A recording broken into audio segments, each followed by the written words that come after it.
નમસ્કાર દર્શક મિત્રો, આપ જોઈ રહ્યા છો છોટાઉદેપુર ફાયર સ્ટેશન ખાતે નેશનલ ફાયર સર્વિસ ડેની ઉજવણી કરાઈ। ભારત દેશમાં દર વર્ષની જેમ 14મી એપ્રિલના દિવસે રાષ્ટ્રીય અગ્નિશમન સેવા દિનની ઉજવણી કરવામાં આવે છે। 14મી એપ્રિલ 1944ના દિવસે મુંબઈના બંદર ડોકયાર્ડ ખાતે ફોર્ટ સ્ટીકન નામના માલવાહક જહાજમાં અકસ્માતે આગ લાગી હતી। આ જહાજમાં રૂની ગાંસડીઓ, વિસ્ફોટકો તેમજ યુદ્ધ સામગ્રી ભરેલી હતી। તેમાં અકસ્માતે આગ લાગતા અગ્નિશમન સેવાઓના કર્મચારીઓએ આગ ઓલવવાનું કાર્ય કરતા હતા।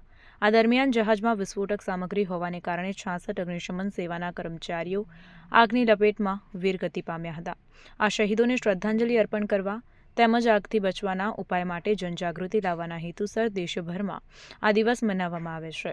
છોટાઉદેપુર નગરપાલિકાના ફાયર સ્ટેશન ખાતે રાષ્ટ્રીય અગ્નિશમન સેવા દિનની ઉજવણી કરવામાં આવી હતી અને 14 એપ્રિલ 1944ના દિવસે અગ્નિશમન સેવાના કર્મચારીઓ આગ ઓલવવાના કાર્ય સમયે આગની લપેટમાં આવી વીરગતિ પામ્યા હતા। આ તમામ શહીદોને શ્રદ્ધાંજલિ અર્પણ કરવામાં આવી હતી।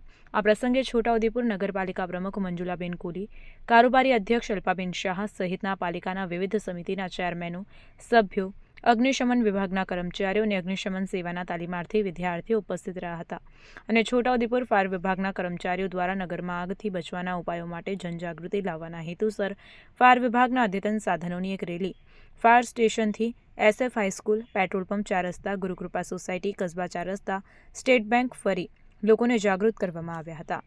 રિપોર્ટર નિશાંત ચૌહાણ। આજરોજ નગરપાલિકા છોટાઉદેપુર ફાયર સ્ટેશન ખાતે રાષ્ટ્રીય અગ્નિશમન દિવસની ઉજવણી કરવામાં આવેલી હતી, જેમાં 14 એપ્રિલ 1944ના રોજ બોમ્બે વિક્ટોરિયા ડોકયાર્ડની અંદર જે જહાજની અંદર દારૂ ગોળા, કપાસની ગાંસડીઓ, સોનું ભરેલું હતું, જે પ્રચંડ બ્લાસ્ટ થયેલ હતો, જેમાં 66 જેટલા ફાયર કર્મીઓ શહીદ થયેલા હતા। જેના અનુસંધાને આજરોજ 66 ફાયર કર્મીઓને શ્રદ્ધાંજલિ આપવામાં આવેલ હતી।